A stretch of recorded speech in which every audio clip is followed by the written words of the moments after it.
Hello friends. I'm Lama Döndrup, and I teach at Suka City Foundation in Fairfax, California, which is a Shangpa Kagyu center founded by Lama Palden.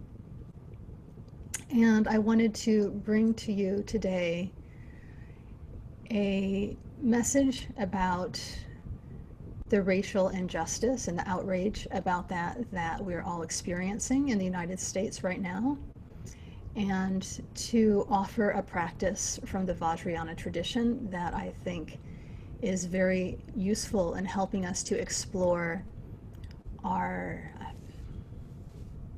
emotions and beliefs and biases that we may be experiencing on subtle levels, and recognizing that as wisdom. And so I'd like to offer that to you today. So I'd like to begin by speaking a little bit about bodhicitta. There are two types of bodhicitta: relative bodhicitta and ultimate bodhicitta. And what I want to focus on is relative bodhicitta. And so relative bodhicitta it's the wish to benefit beings. And there are two parts to relative bodhicitta. There is aspiration bodhicitta and application bodhicitta. So aspiration bodhicitta is when we set that intention, when we aspire to benefit beings. And then application bodhicitta is when we undertake the practices and actions that allow us to benefit beings. So bodhicitta is born from compassion. And compassion is when our heart recognizes the suffering of another being and experiences it as inseparable from our own human suffering. And when we feel that shared pain, we feel moved to act for another's benefit. We are moved to alleviate that pain. This is compassion. And so compassion recognizes the shared humanity that we have with one another. And it is knowing that just as we wish to be healthy, safe, happy, and free, so do all beings wish to be healthy, safe, happy, and free. So for those of us in the US and now people abroad, we were all witnesses last week to the horrific act of violence of taking a black man's, George Floyd's life, his life being casually ended by a white police officer as 3 other police officers watched without intervening. This is a display of the polar opposite of compassion. It was a blatant, violent disregard for the humanity of another being who was pleading for his life. His excruciating suffering and ultimate death was broadcast for all of us to see, and it has rightfully outraged much of the country and now the world.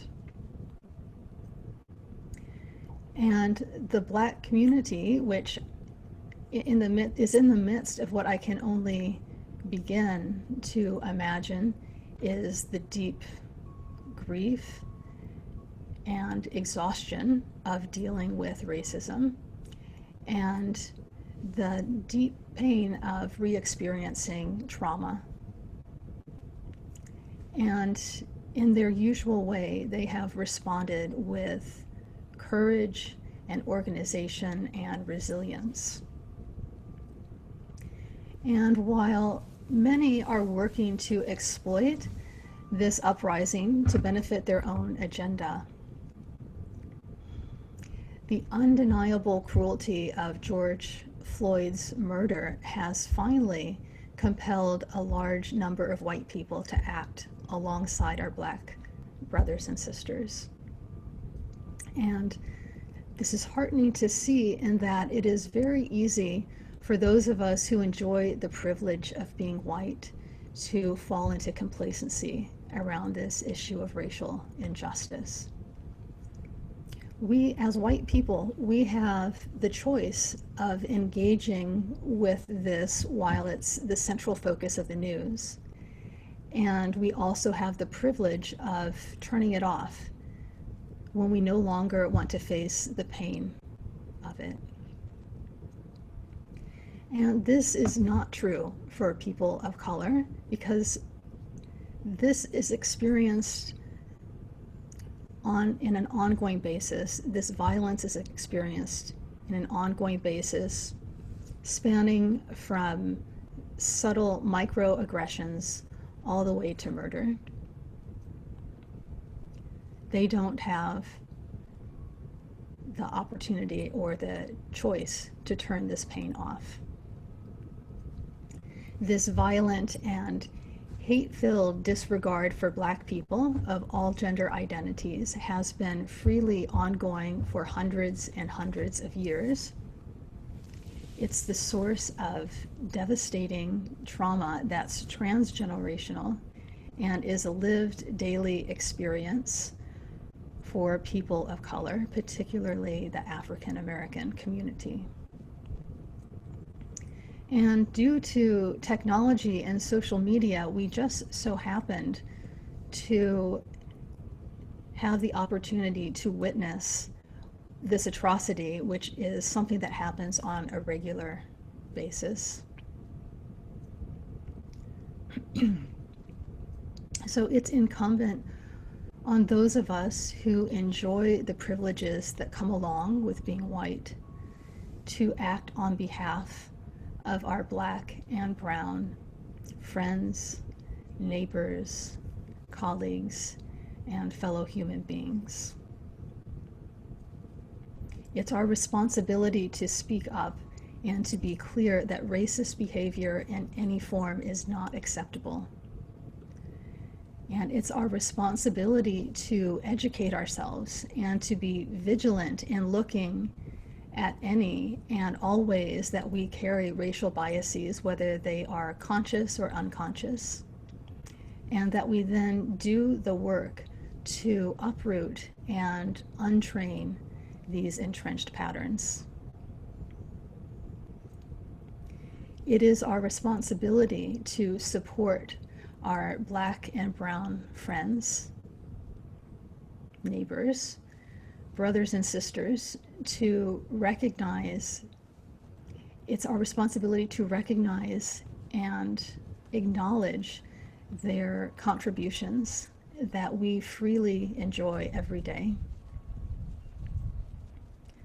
It's our responsibility to recognize this ongoing injustice and its impact and our role in it, and to do everything we can to reverse that.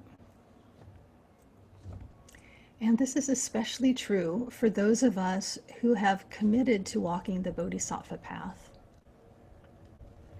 Truly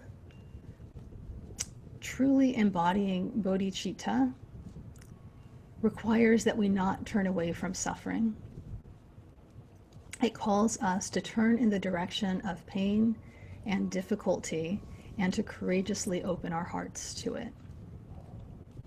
We normally identify with this limited sense of self, and this is at the root of racism, and it's at the root of every suffering that we experience in this human existence. We also normally identify with what we think is this limited capacity of our heart.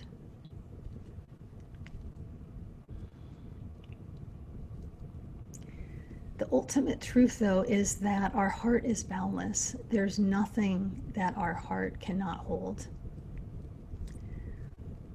Our hearts are the vehicle for the limitless, boundless compassion of awakened mind.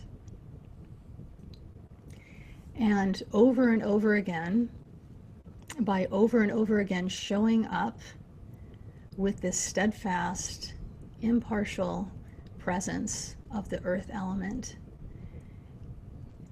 our true capacity to face what feels like insurmountable challenges, the insurmountable challenges of deeply rooted racism. When we do this over and over again, gradually, we begin to recognize our heart's capacity, which is limitless.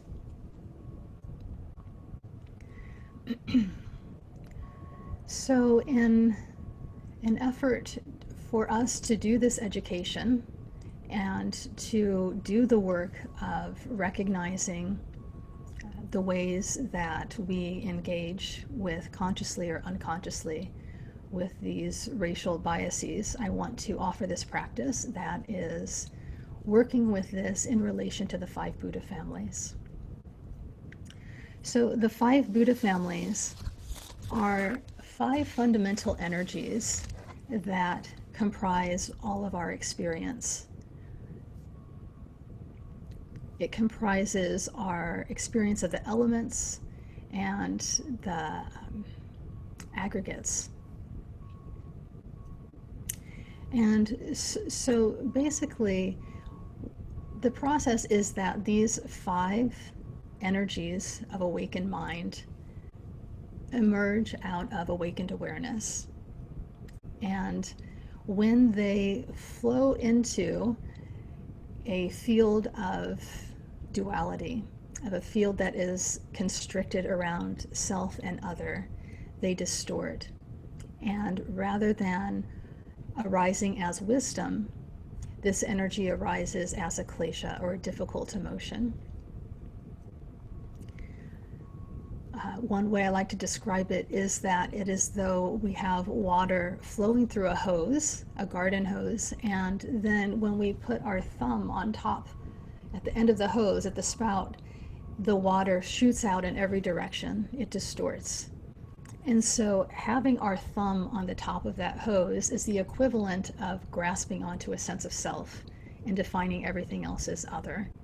And when we do that, that energy, that water in this case, distorts when it hits that fixation, when it hits that contraction.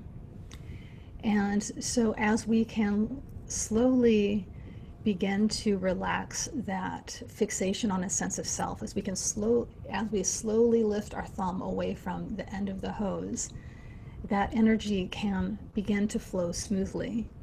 And rather than experiencing this distorted manifestation, this difficult emotion, we experience what it actually is in its essence, which is wisdom. So just for those of you who aren't familiar with the 5 Buddha families, I just want to give you a very brief summary of these 5 different flavors of awakened mind. And so these appear traditionally in a mandala. And so we have a Buddha, a male and a female Buddha, that arise together in the center of the mandala. And then we have another male and female Buddha in each of the 4 cardinal directions. And I just want to preface this by saying in some traditions, some of these male Buddhas are switched and some of these female Buddhas are switched. So I am offering to you the one that arises for me most naturally in my practice. And so this might not always be the order and the placement that you hear. So in the center of the mandala, we have the Buddha family, and the color associated with this family is white. And so the male Buddha is white Vairochana, and the female Buddha is Vishvari, who is also white. And Vairochana is the embodiment of the wisdom of the Dharma Dhatu, or the wisdom of all-encompassing space. And Vishvari is the manifestation of the pure element of space. And so when Buddha family energy distorts, rather than experiencing this wisdom of all-encompassing space, we experience delusion and ignorance. So then in the eastern quadrant of the mandala, which is typically in an image, it's below, or if you are visualizing them in front of you, it's directly in front of Vairochana, who is looking at you. And so this eastern quadrant is the Vajra family. And so here we visualize blue Akshobhya, a blue male Buddha, and Mamaki, the female Buddha. And blue Akshobhya is pure mirror-like wisdom.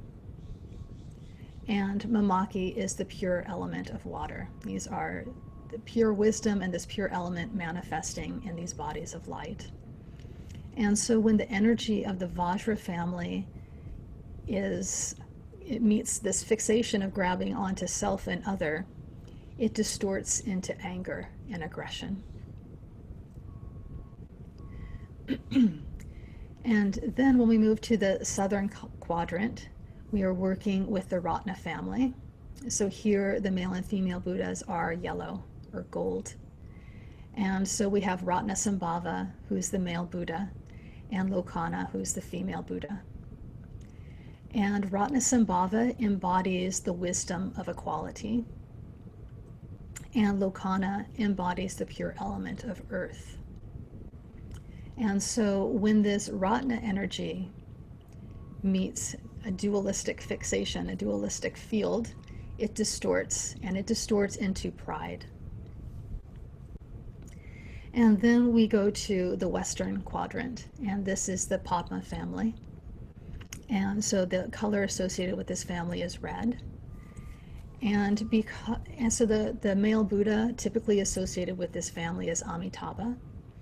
And we are going to be visualizing these male and female Buddhas in union, which means they're going to be in Sambhogakaya form. So we're actually going to be visualizing Amitayas, who is Amitabha, but in an ornamented and ornate form.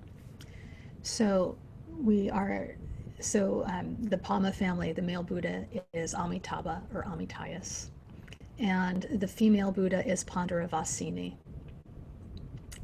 And Amitabha is the embodiment of the wisdom of discernment, and Pandaravasini is the embodiment of the pure element of fire.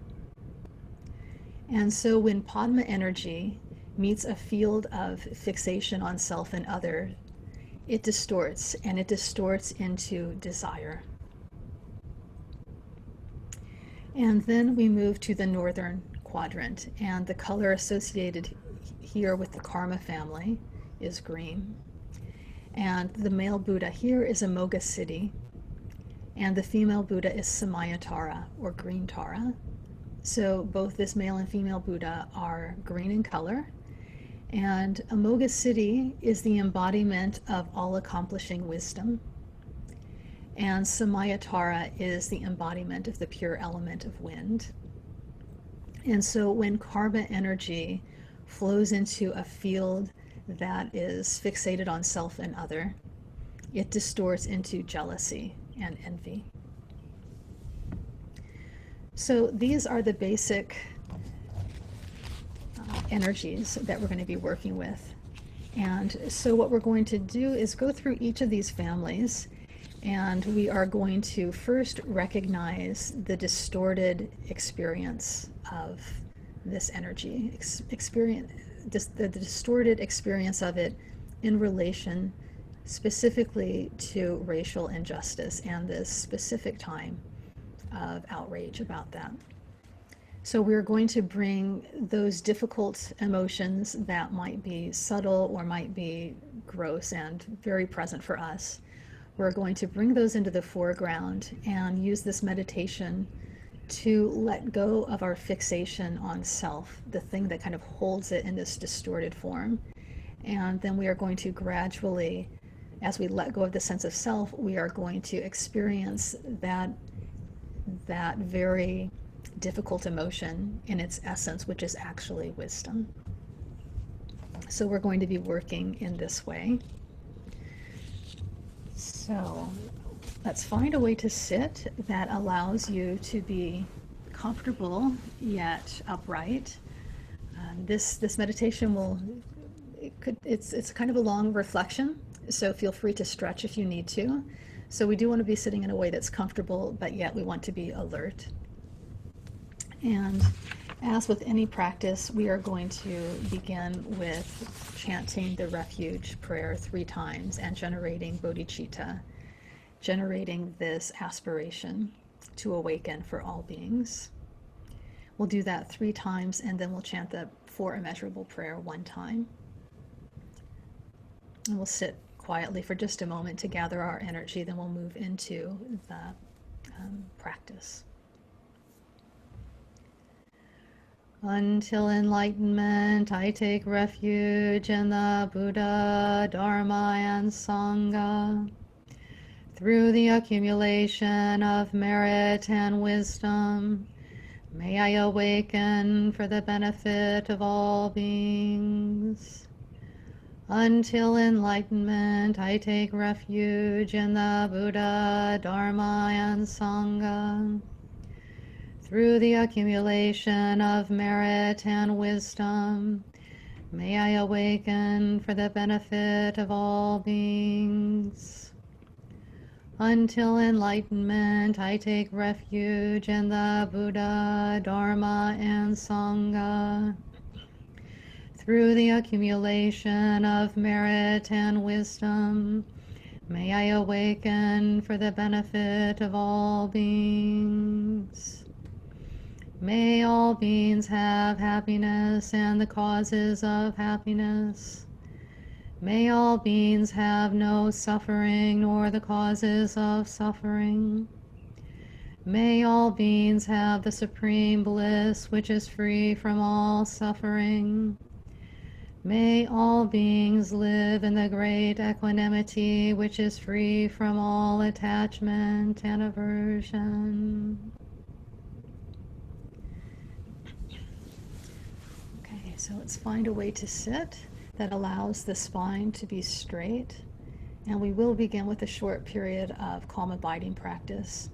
So we're going to check in with the posture, elongating the spine, which allows the chin to naturally lower. And then what follows is that our gaze also naturally moves towards the ground. So we'll keep the gaze downward. And we want the gaze to be soft and not fixated on any visual object, but more in a mode of receptivity.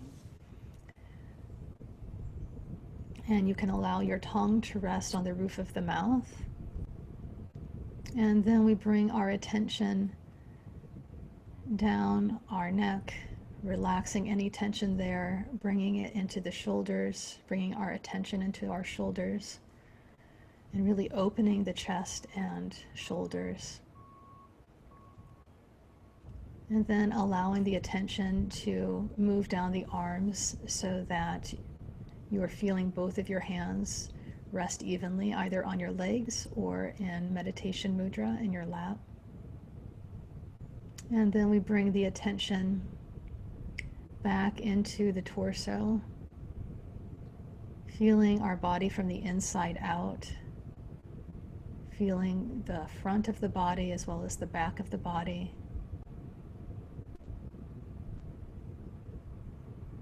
And then bringing our attention to the sides of the body and feeling some space between the arms and the body. Not in a way that feels unnatural, but just to breathe a little bit of energy into the arms. And then our attention can return into the chest and torso, moving down to the subnavel region, and beyond that, further down to feel ourselves sitting on a cushion or a chair or a bench, feeling the contact of our body with the floor. Bringing our attention down the legs and into the feet and toes, and allowing the feet also to rest evenly, so either both crossed or both resting on the floor.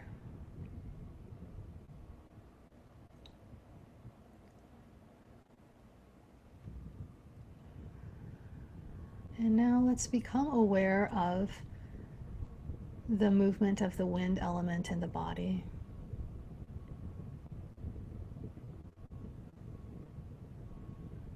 And on the next exhalation, allow yourself to let go. Let go into the support of the earth.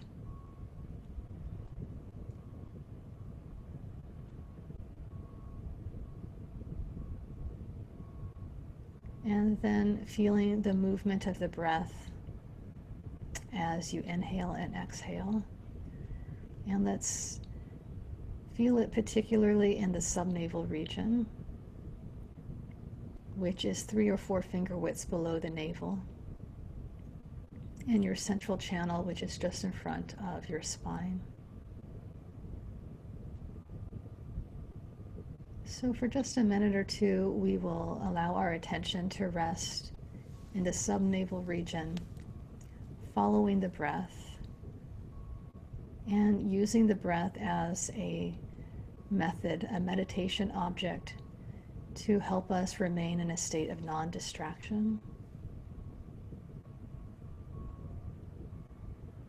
So we sit with our sense doors completely open, not pushing anything away, not pulling anything towards us, but simply allowing this display of awakened awareness to arise and fall, and to not be drawn into it, not be distracted. So we'll sit in this way for a few minutes.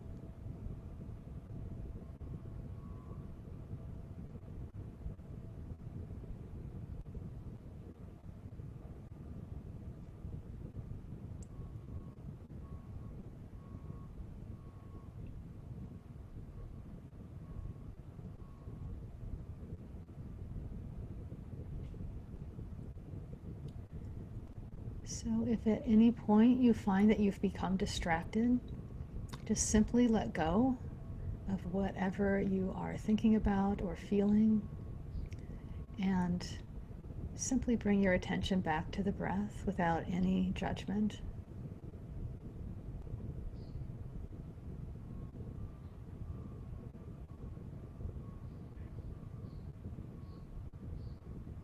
And as we do this, returning to the breath over and over, we are training ourselves to have the capacity to remain steady, no matter what our external or internal circumstances may be presenting.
And so now let's let go of the breath, and we will move into this guided practice.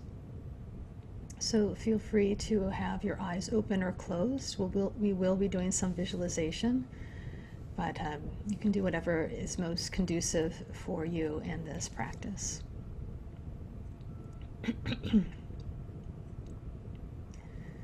So we start in the center of the mandala with the Buddha family.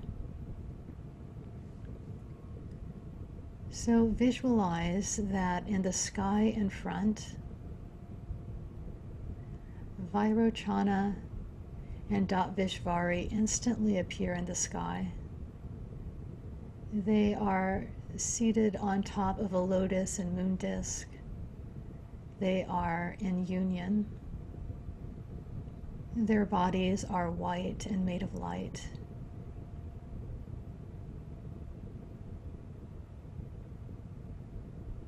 Vairochana is the wisdom of all-encompassing space, and Vishvari is the element of space, manifesting in form.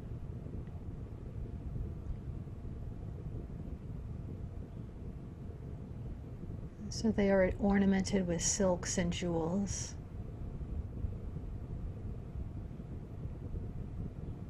So take a moment to connect with Vairochana and Vishvari, the Buddha family.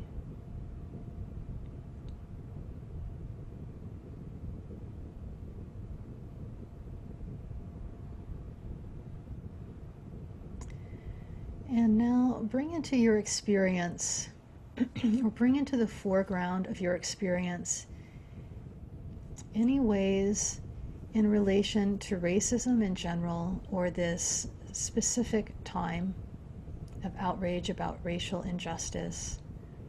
Bring into the foreground any ways in relation to this that you find yourself wanting to space out, or to ignore or numb ourselves to the situation. See if there's any way in which you move into denial about it and just choose not to look in that direction or engage with it. You can also see if there's any disconnection from racism within yourself or in the world around you. Or you might experience this energy, in the distorted energy of this family, as any feeling of overwhelm, or not being, or the issue feels just too impenetrable to approach. So look deep into your experience to find this at both gross and subtle levels, and bring that into the foreground.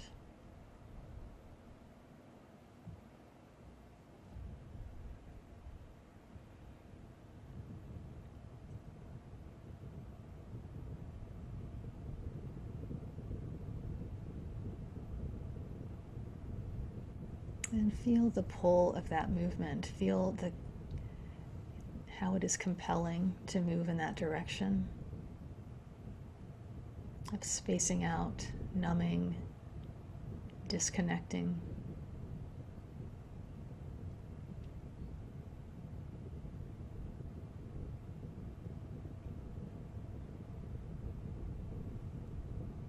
So once you have a good sense of that and how that feels, we're going to visualize in the crown chakra a white Om. And if you're not familiar with the seed syllable Om, you can just imagine a white drop of light, a tiny sphere of light. And this is in the energy center at the crown of the head.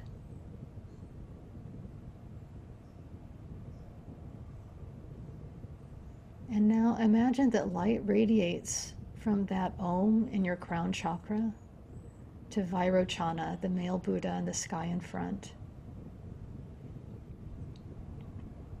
And as this light radiates to him, we pray for his blessing. And then light radiates from him, gathering the blessings of the Buddhas and Bodhisattvas of the 3 times and 10 directions. And their blessings return as light to Vairochana.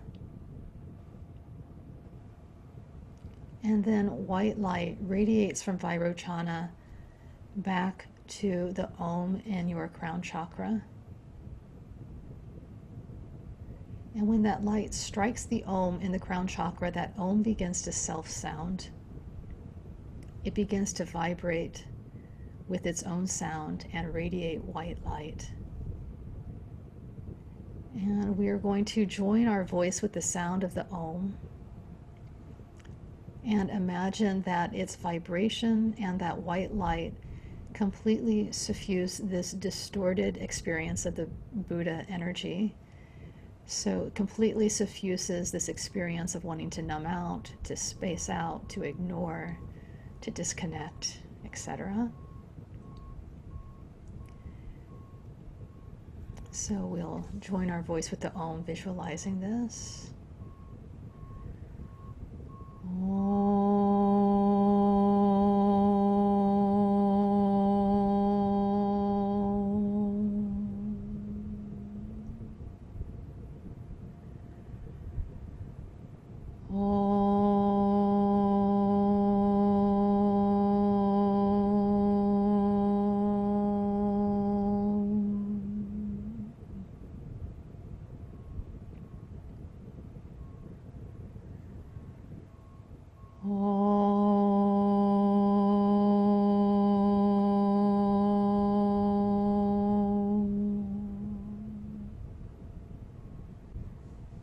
So as you continue to chant the Om, we are feeling the vibration of the Om and the white light completely suffuse this feeling of wanting to ignore or be in denial about racial injustice. Allow it to completely penetrate that experience.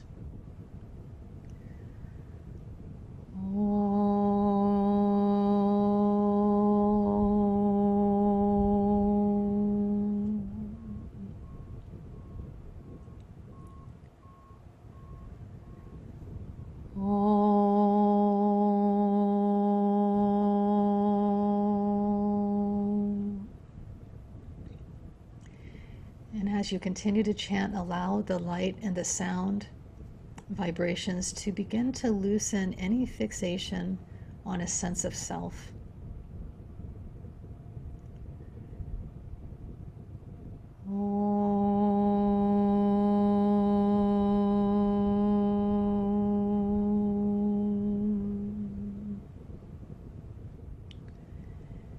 And notice gradually that contracted state of fixation on self and other, and the contracted experience of Buddha energy begins to loosen, begins to give way to space, enough space to accommodate the most challenging aspects of this difficult issue.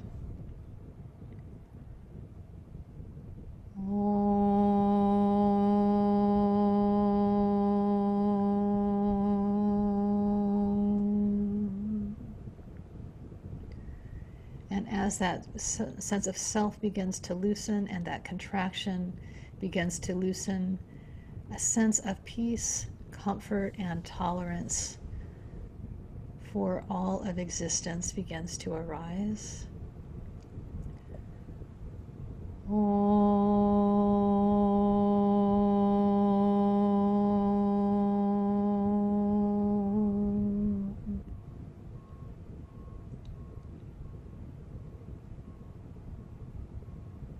And now those contracted feelings of spacing out, numbing ourselves, disconnection, those now fully reveal themselves to be the wisdom of all-encompassing space. Space that can accommodate all the joys and sorrows of human existence. And we'll sit in that for a moment, that experience.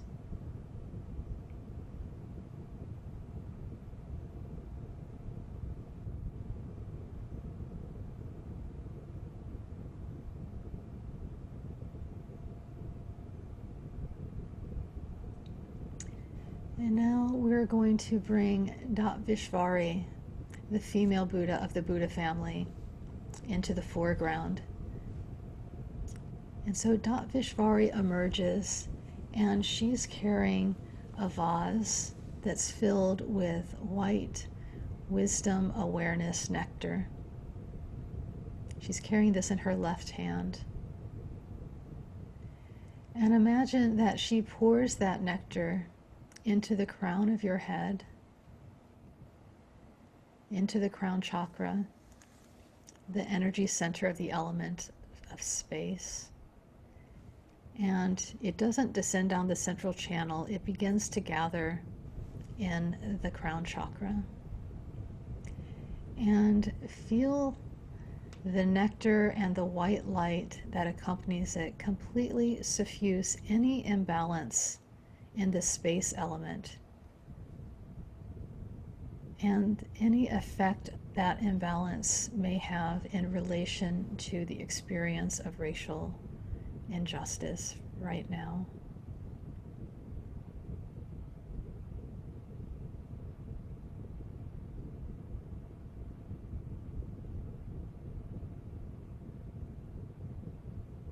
So an imbalance in the space element can feel as if there's just too much space and we can't focus and we just space out. Or it can feel that things are thick and solid and impenetrable. And so we are feeling this nectar and light suffuse any of the imbalance in the space element and its impact on our relation to race.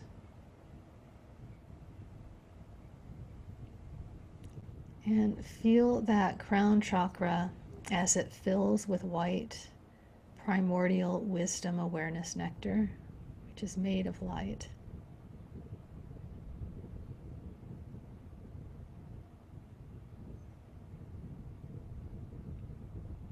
And feel any imbalance in the space element in your body come into balance.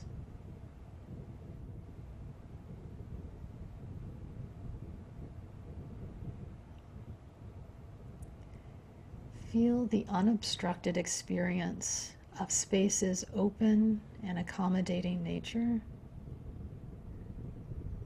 There is enough time, there's enough emotional capacity, enough tolerance to be with this issue.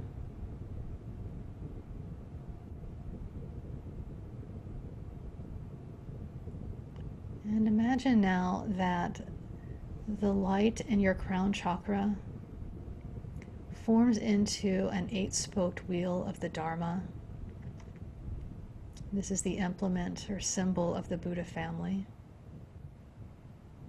And take a moment to experience the pure, balanced element of space and the 8-spoked wheel of Dharma in your crown chakra.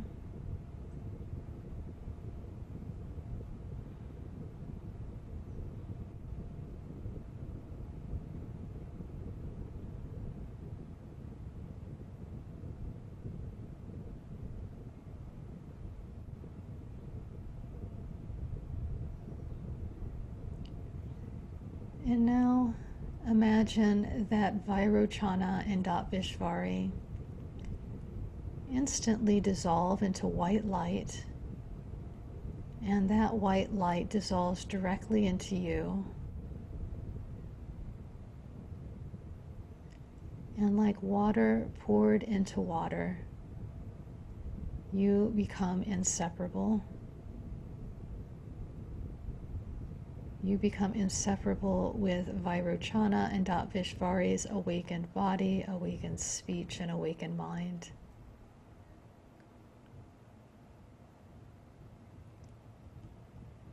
And we'll rest in this experience of the balanced element of space and the wisdom of all-encompassing space.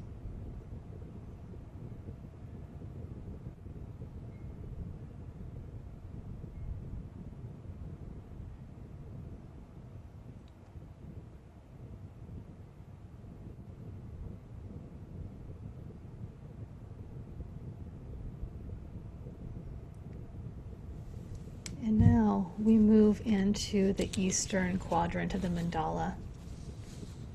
This is the domain of the Vajra family.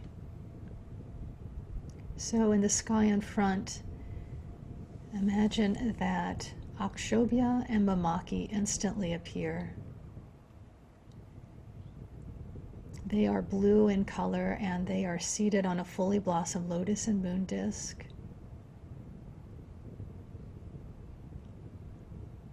They are ornamented with silks and jewels. Akshobhya is the embodiment of mirror-like wisdom. Akshobhya is the male Buddha. And Mamaki is the embodiment of the pure element of water.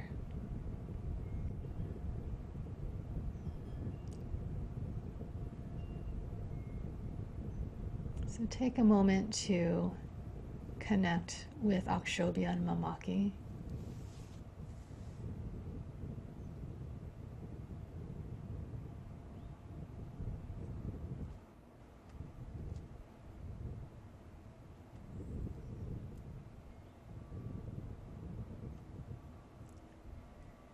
And now explore in your experience and bring into the foreground any ways in relation to racism in general or this current outrage of injustice right now. Any experience that is of anger or aggression, any irritability or reactivity, any criticism, any rigidity.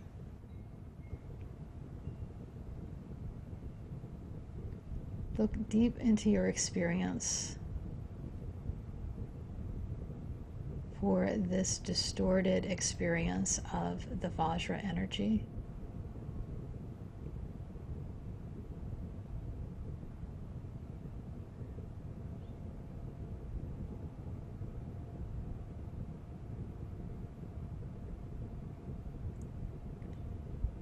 And take a moment once you have located that experience to really feel it.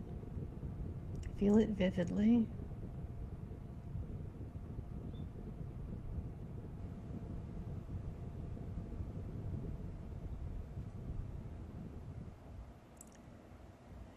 And now visualize that in your heart center, in your heart chakra, which is in your central channel at the level of the heart, visualize a tiny moon disk and a blue hung standing vertically, perpendicular to the body. And if you're not familiar with the seed syllable hung, you can simply imagine or visualize a drop of blue light that is radiant. And imagine that blue light radiates from your heart to Akshobhya, praying for his blessing. And then from him, light radiates out to the Buddhas and Bodhisattvas of the 3 times and 10 directions, gathering their blessings. And their blessings return as blue light to Akshobhya. And then that light radiates from Akshobhya to the blue hung in our heart. And when that blue light strikes the hung in our heart, the hung begins to vibrate and self-sound. And blue light begins to radiate in every direction. And so we are going to join our voice with that sound of the hung And as we do this, we are going to feel the vibration of the hum and experience the blue light radiating and completely suffusing this distorted experience of Vajra energy, which arises as anger, aggression, reactivity, criticism, rigidity. So feel the vibration and the light completely penetrate that experience.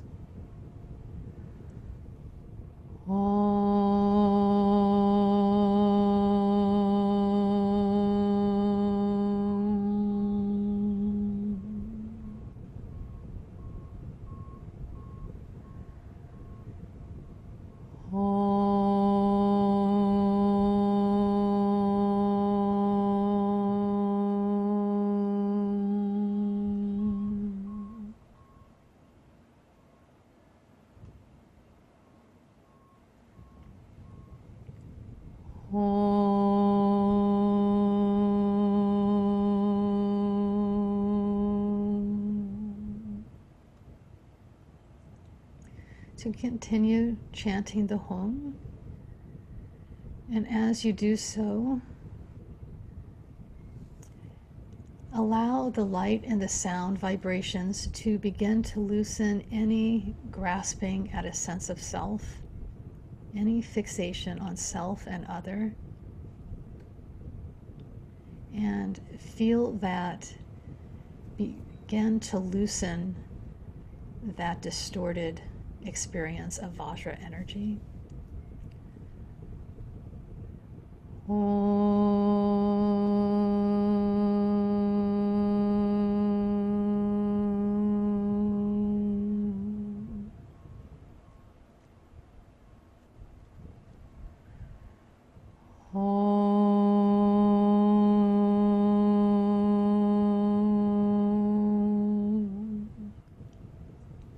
And again, continue to do this.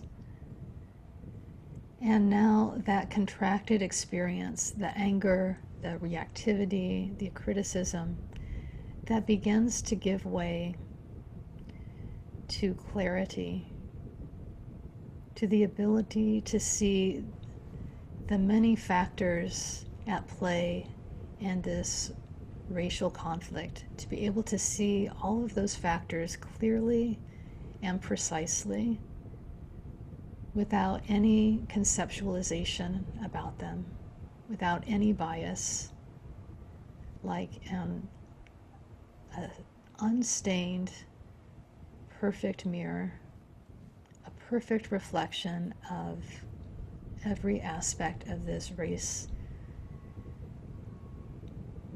issue.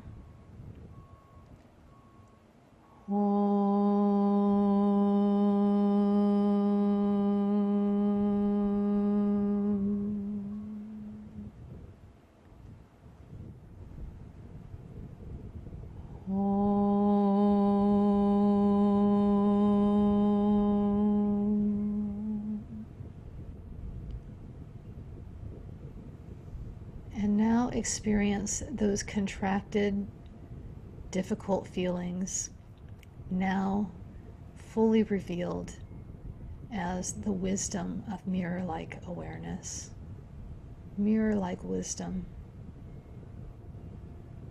wisdom that precisely and perfectly reflects every appearance, no matter how close or how far, without regard to time or space.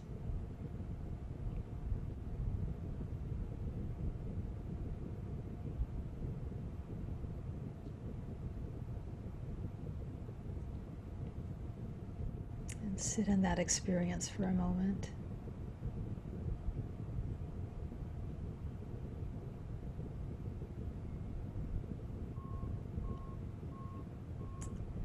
And now we will bring the female Buddha, Mamaki, into the foreground. And Mamaki emerges in this blue body of light, the manifestation of the pure element of water. And she is carrying a vase in her left hand. And this left hand, or this vase, is filled with blue wisdom awareness nectar. And she begins to gently pour that nectar into your crown chakra. And this liquid light flows down your central channel into your heart energy center.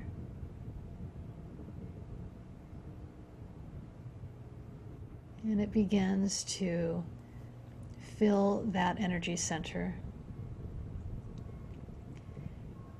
And as it does so, feel that nectar and blue light completely suffuse any imbalance of the water element and the effect of that imbalance on your relation to racism and racial injustice.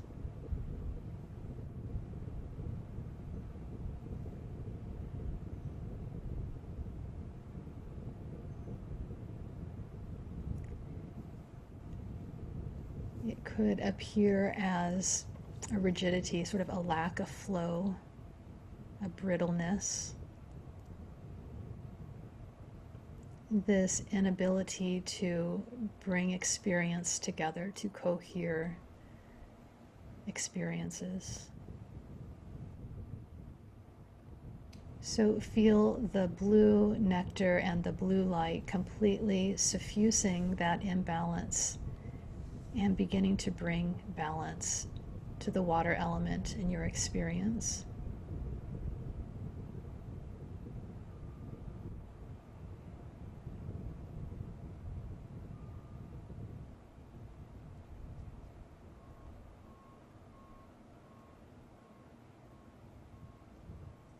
Allow yourself to just completely receive this nectar from Mamaki.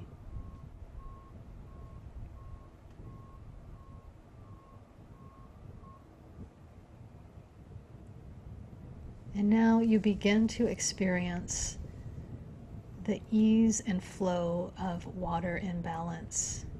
In balance. There's a natural ability to cohere disparate factions. And now visualize that the light in your heart now forms into a Vajra or Dorje, which stands vertically in your heart center. And take a moment to experience the pure, balanced element of water and the Vajra in your heart chakra.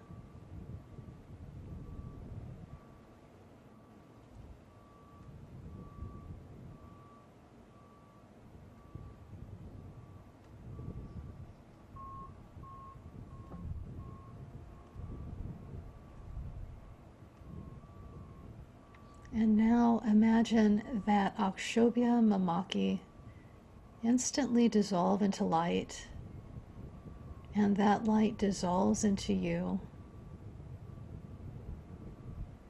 And like water poured into water, you become inseparable with the awakened body, speech, and mind of Akshobhya and Mamaki.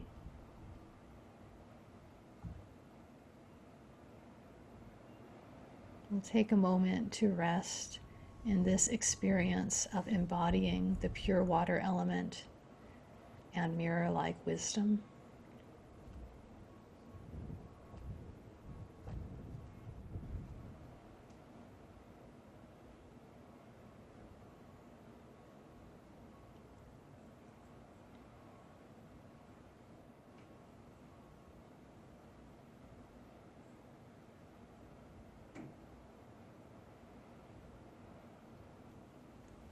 And now we move to the southern quadrant of the mandala, to the Ratna family. And this is the domain of Ratnasambhava and Lokana, the male and female Buddha who are gold in color. So we're going to visualize them in the sky in front. They are seated on a fully blossomed lotus and moon disk. Their yellow golden bodies are made of light. They are in union, and they are adorned in silks and jewels.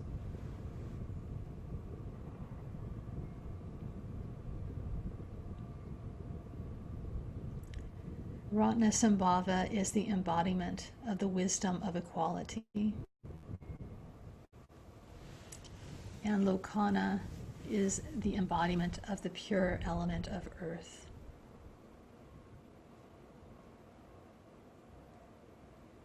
So let's take a moment to connect with them.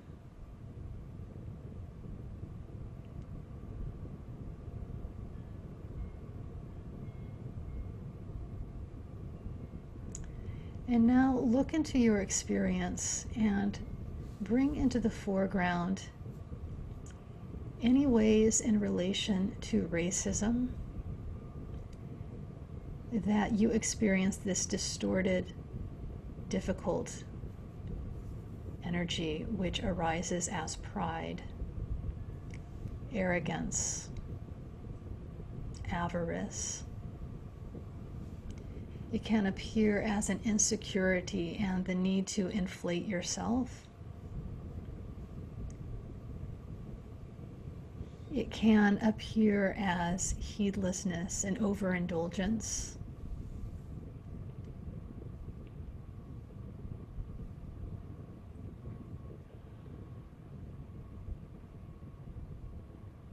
So take a moment to find that in your experience, no matter how subtle.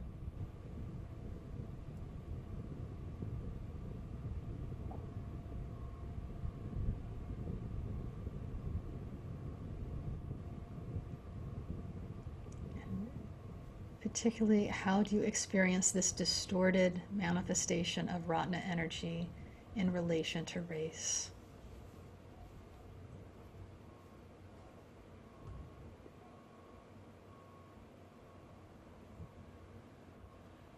So once you have a clear experience of pride, arrogance, the need to inflate yourself, etc., visualize a gold trom in your subnavel center. So this is the energy center that's about 4 finger widths below the navel, in the central channel, which is just in front of the spine. And we are visualizing a gold trom on top of a moon disk. And if you're not familiar with that seed syllable, you can simply imagine a golden ball of light, a tiny drop of light.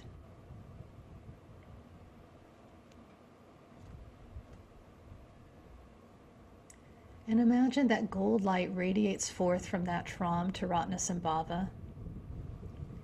And from Ratnasambhava, that gold light radiates out to the Buddhas and Bodhisattvas of the 3 times and 10 directions, gathering their blessings. And their blessings return as gold light to Ratnasambhava. And then that gold light radiates from Ratnasambhava back to the gold trom in your subnavel region, in your energy center.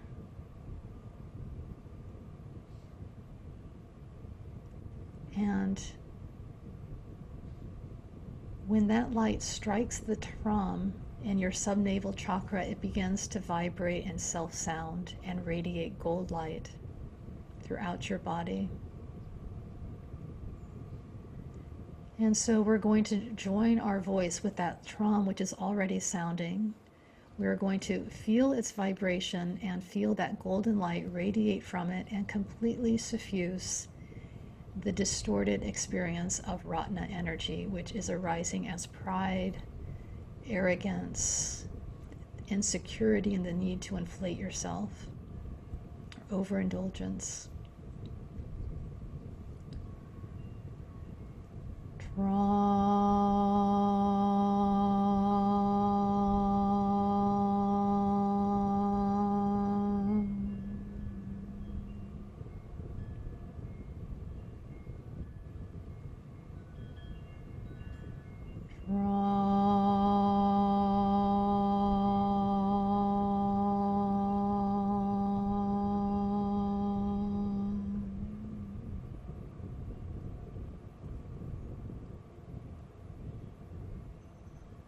So as you continue to chant the Tram, feel that light, that golden light and vibration completely suffuse those feelings of pride or arrogance. And feel that light and the vibration begin to loosen that fixation on a sense of self. Self in comparison with others. Feel that grip begin to loosen.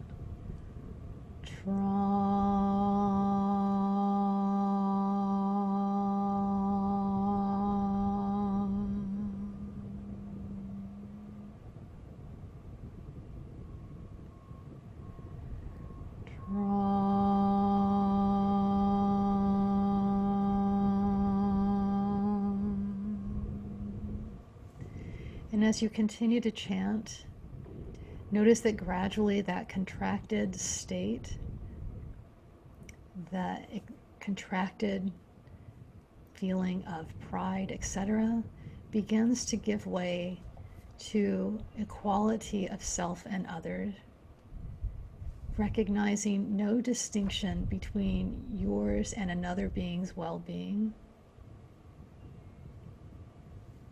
experiencing a sense of expansiveness, of support and an abundance of resources,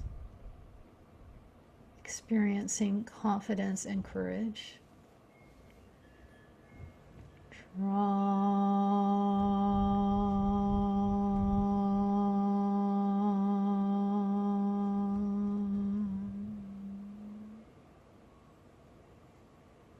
And now those experiences of pride, insecurity, etc., now fully reveal themselves to be the wisdom of equality. And you see that all people involved in this issue of race all have the same Buddha nature, the same basic goodness, the same interdependent, non-existent nature. And we'll rest in that for a moment.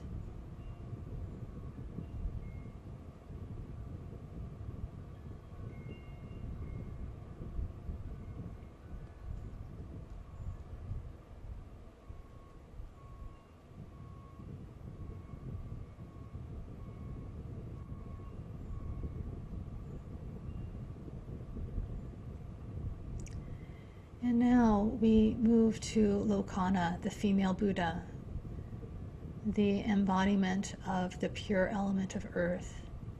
So imagine that she emerges and she is carrying in her left hand a vase which is filled with golden wisdom awareness nectar. And she comes towards you and she gently pours that nectar into your crown chakra. And it begins to flow down your central channel, this golden nectar of wisdom awareness. It flows down your central channel all the way down to the subnavel region and begins to gather in that energy center.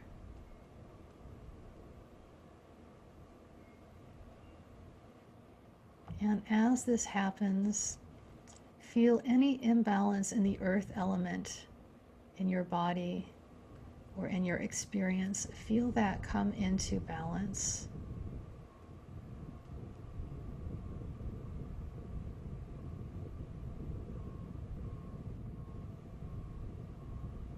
So receiving this golden nectar from Lokana. And as it gathers in your subnavel chakra, you now experience the earth's support, the earth's steadfastness and reliability. You experience the patience of the earth. And now imagine that the light in your subnavel chakra forms into a wish-fulfilling jewel. And we'll take a moment to experience this pure, balanced element of earth, and the wish-fulfilling jewel in your subnavel chakra.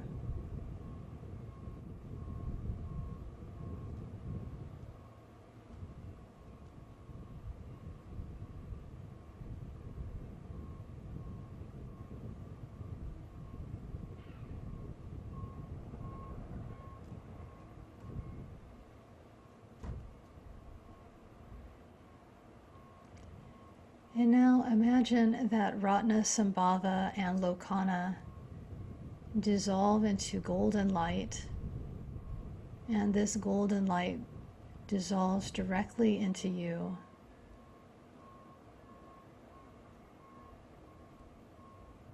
And like water poured into water,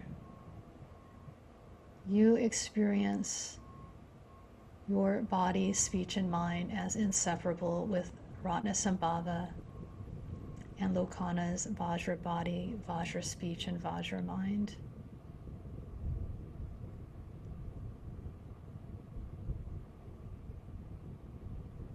And let's take a moment to rest in this experience of embodying the pure element of earth and the wisdom of equality.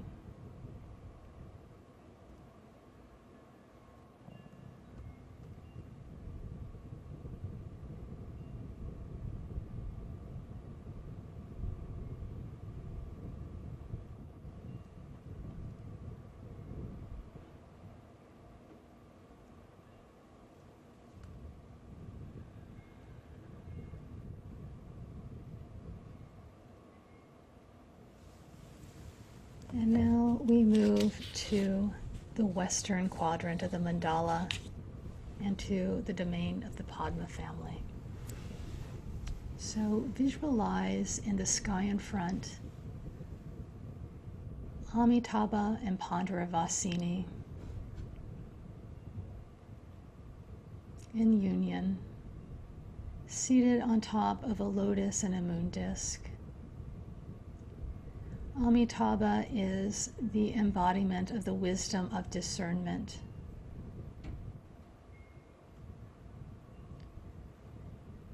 And Pandaravasini is the embodiment of the pure element of fire.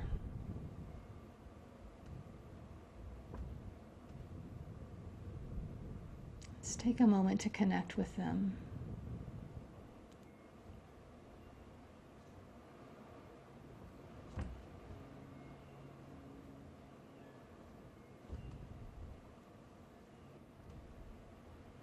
And now bring into your experience,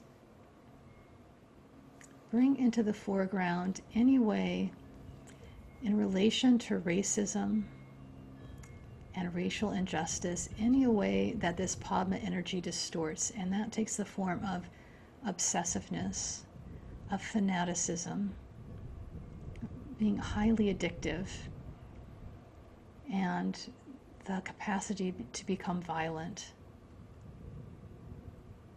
Look into your experience for even the most subtle level of this distorted energy.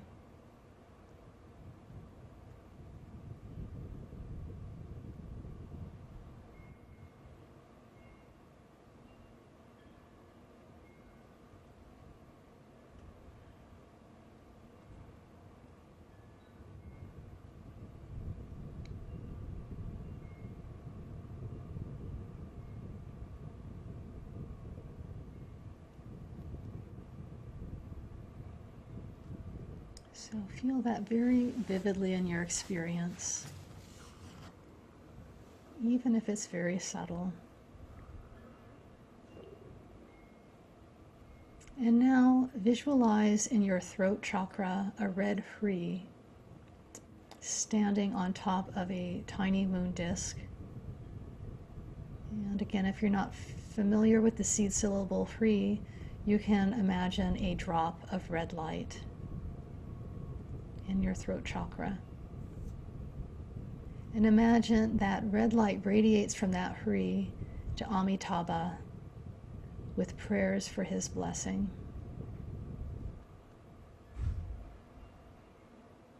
And then imagine that red light radiates from Amitabha to all the Buddhas and Bodhisattvas of the 3 times and 10 directions, gathering their blessing, and their blessings return as red light to Amitabha.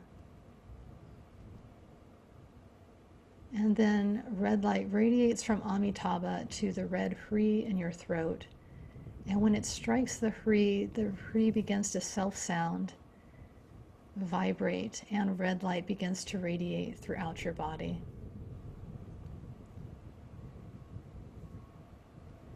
And as we join our voice with this Hri, we imagine this vibration and the light to completely suffuse any experience of obsessiveness, of fanaticism, of addictive behavior, of violence.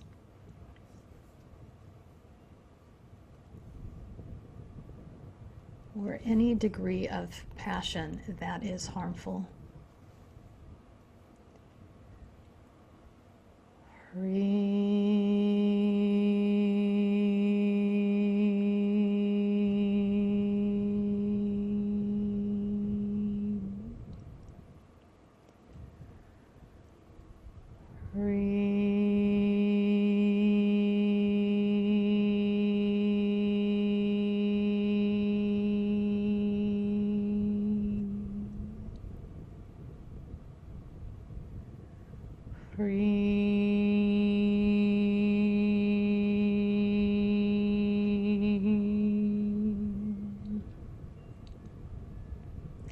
So as that light is suffusing those feelings, that distorted experience of Padma energy,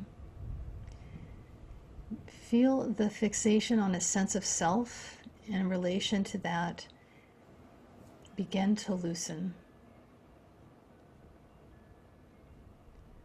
Feel the contraction begin to loosen.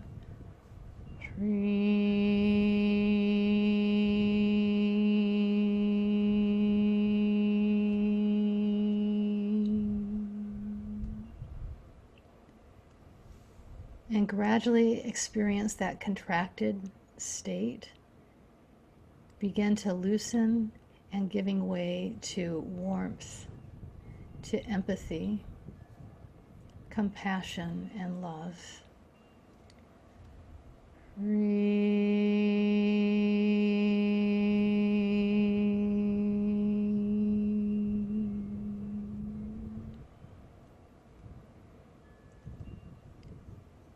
And these contracted feelings then now fully reveal themselves to be the wisdom of discernment.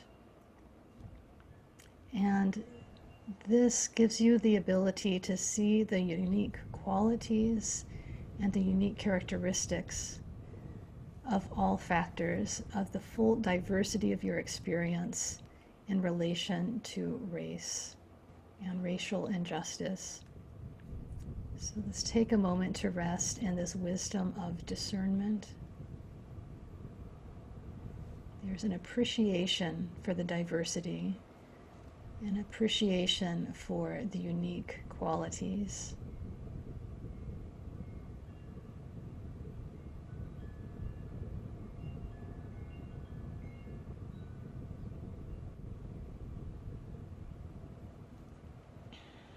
And now Pandaravasini comes into the foreground.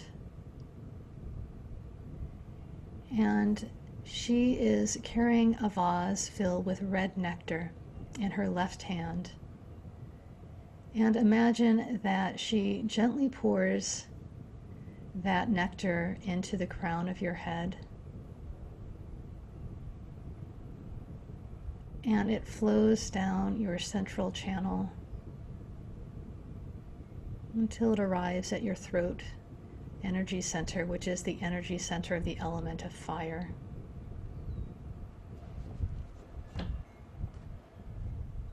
And feel that nectar and that red light completely suffuse that energy center and suffuse any imbalance in the fire element. So this is any movement towards destruction or obsessiveness sort of raging out of control.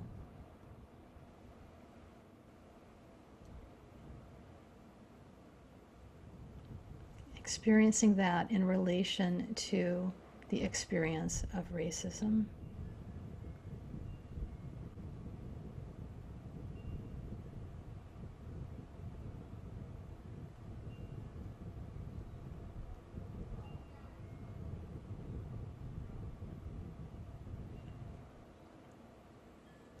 And as that nectar fills your throat's energy center, feel any imbalance in the fire element come into balance. And you begin to experience fire's compassion, fire's creativity, the capacity to transform, unconditional love.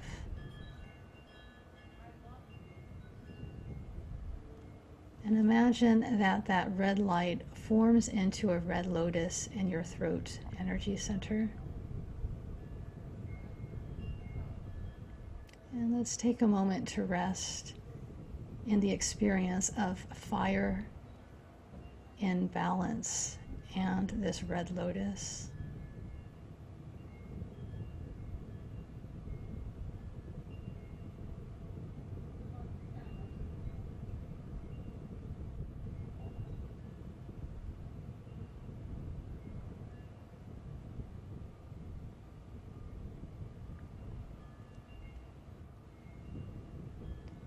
And now imagine that Amitabha and Pandaravasini dissolve into light, and that light dissolves into you. And like water poured into water, your body, speech, and mind become inseparable with their awakened body, awakened speech, and awakened mind.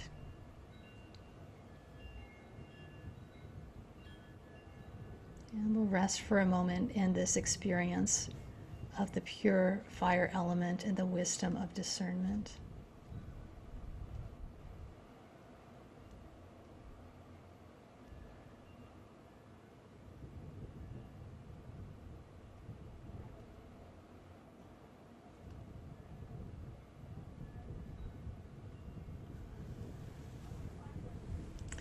And now we move to the northern quadrant, the Karma family, the domain of Amoghasiddhi and Samayatara. So we visualize in the sky in front, seated on a fully blossomed lotus and moon disk, green Amoghasiddhi and green Tara in union. They are adorned with silks and jewels.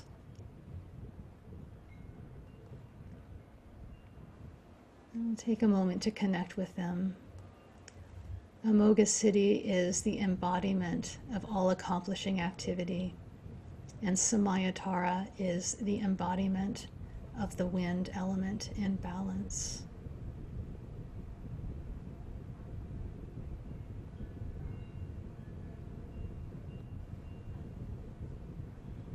And now explore in your experience in relation to racism any experience of jealousy, of competitiveness, of territoriality, paranoia, any fear of being surpassed by another.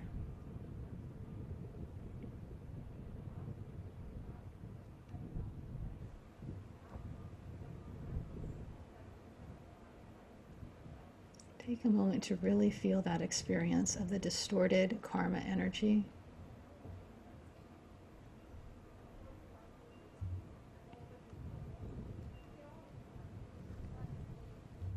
And now visualize a green Ah standing on top of a small disk of the moon in your secret energy center, or the first chakra.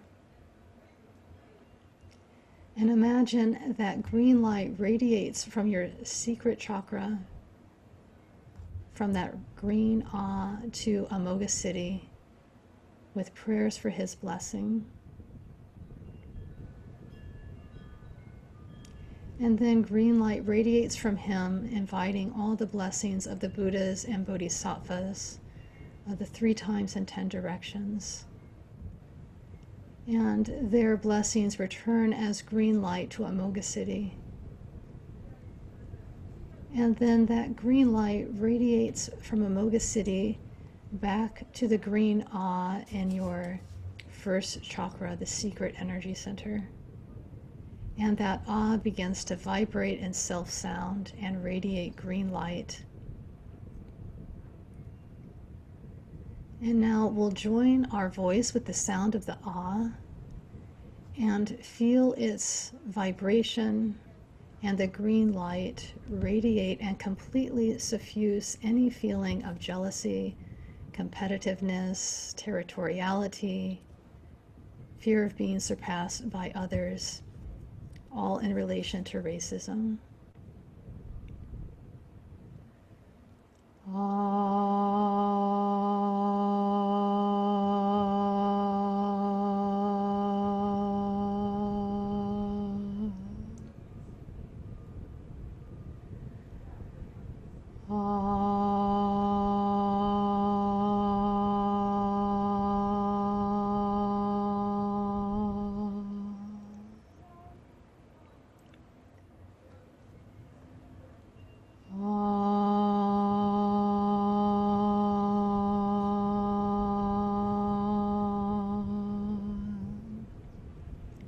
As you continue to chant the ah, feel the vibration and the green light suffuse any distorted experience of the karma energy arising as jealousy, territoriality, etc. And feel that sense of self that is holding that distortion in place begin to relax.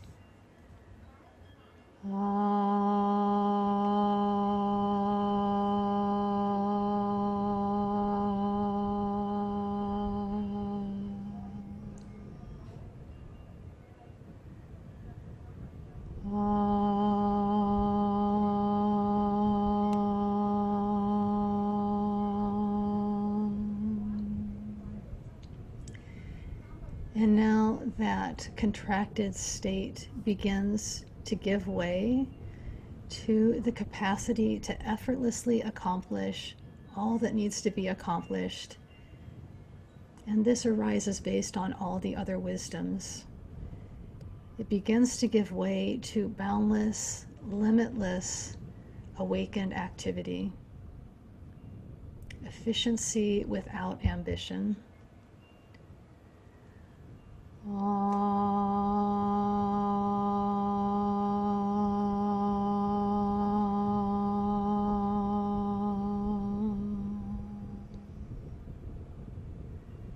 And now experience what was once the distorted karma energy.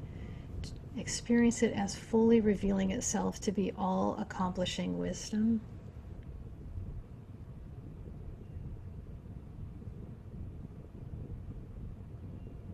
The wisdom that knows exactly what needs to be done and can do it efficiently without any ambition.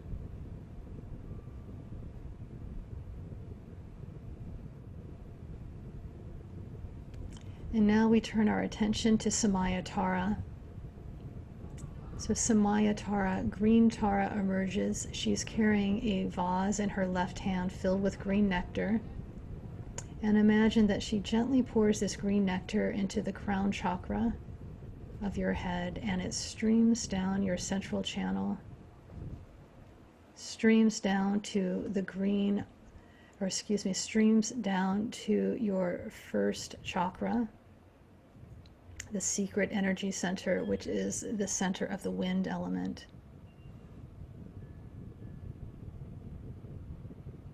And feel that green wisdom awareness nectar as it gathers in that energy center. Feel it radiate light and begin to suffuse in any imbalance in the wind element.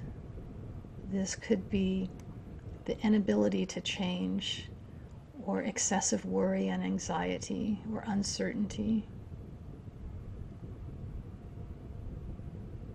So feel the light of that green nectar penetrate that imbalance and begin to restore balance to the wind element.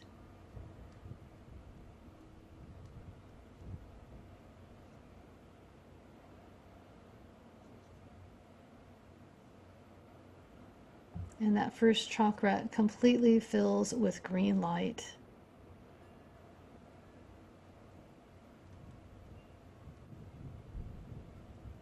And the wind element comes into balance, and you can experience wind's ease with change, wind's effortless, quick transformation.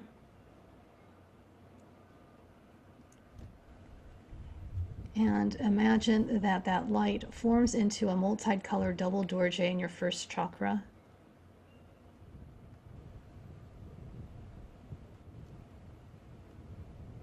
And we'll take a moment to experience the pure, balanced element of wind and this multicolored double dorje in your first chakra, this secret energy center.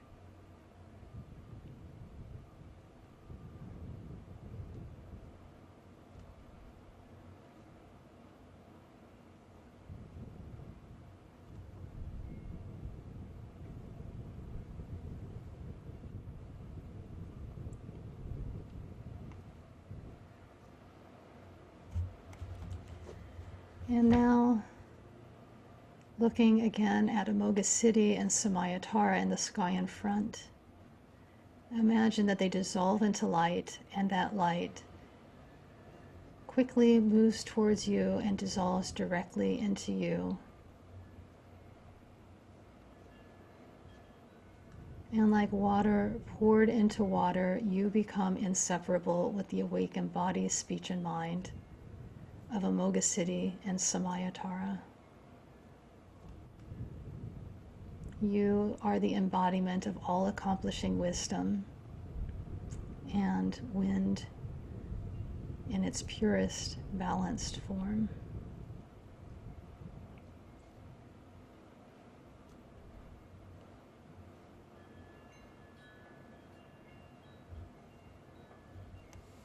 Let's take a moment to rest in that experience.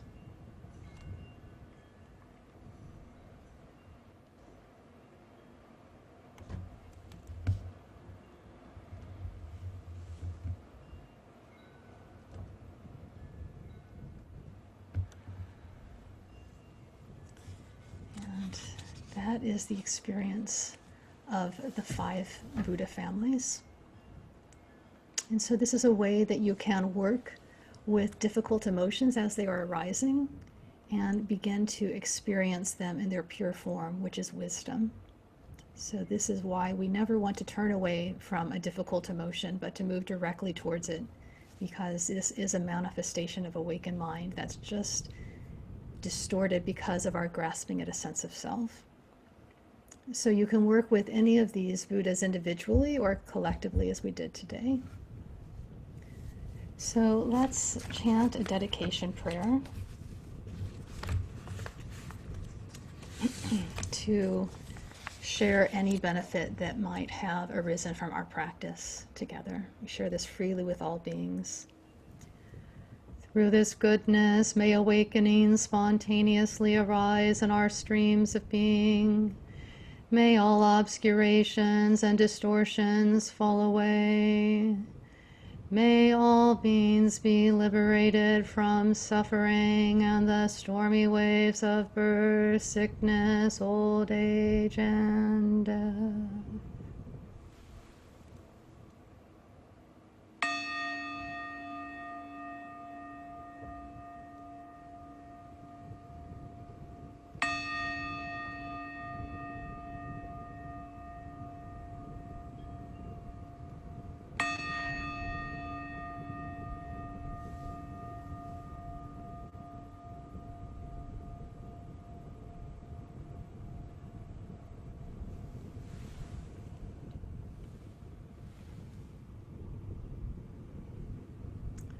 you.